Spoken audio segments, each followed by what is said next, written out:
So we are at WonderCon Anaheim 2013 here with Geek Magazine, very apropos the Geek Speak show, Geek Magazine. Jeff Bond's with us. Hey, Jeff. How you doing?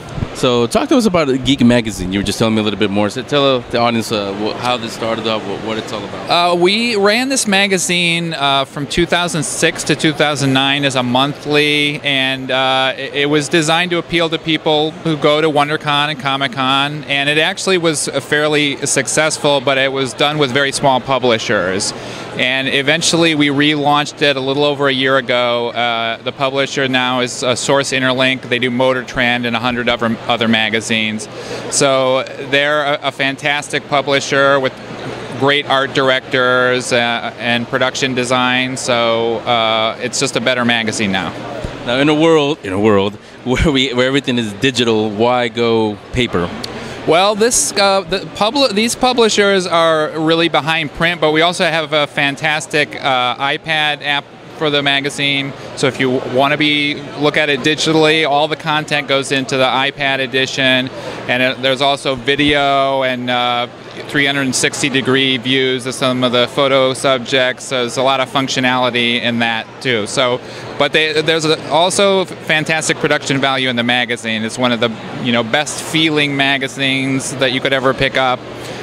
So if you still love print, it's a great print magazine, but we've also got a good, strong web presence and iPad presence. A magazine called Geek will be pretty obvious what it's about. What will we find in Geek Magazine? Well, I think we probably started off doing what everybody else does, which is covering comics, movies, and television. But we're also very interested in geek culture, the people who are at this convention, people who are cosplayers, and we like to talk about how people's interests, their geeky interests, kind of lead to their careers. And we also talk about how science and technology is driven by these people. These people are developing all the ideas that are going to kind of transport us into the future.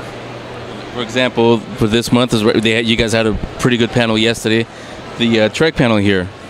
We had Rod, a good friend of the show. He was on there. Things like that. What can we expect from Geek Magazine in the future? More stuff like this, or what? Yeah, we're still going to do Star Trek. We're going to still cover what's on television and on movies. And it's also very personality driven. We had Nathan Fillion do a cover. I think ideally we want to do more personality driven covers and just sort of find the geeks who have really made it, who are big names, and find out how they got that way by exploring their geeky side. So the website is geekexchange.com? That's right. And is it monthly or it's a bi-monthly, so it's every other month, but I think eventually the frequency will up. We'd love to be monthly eventually. I think it'll happen. Geek Magazine, geekexchange.com is the website to find it. Jeff, thanks a lot. Thank you.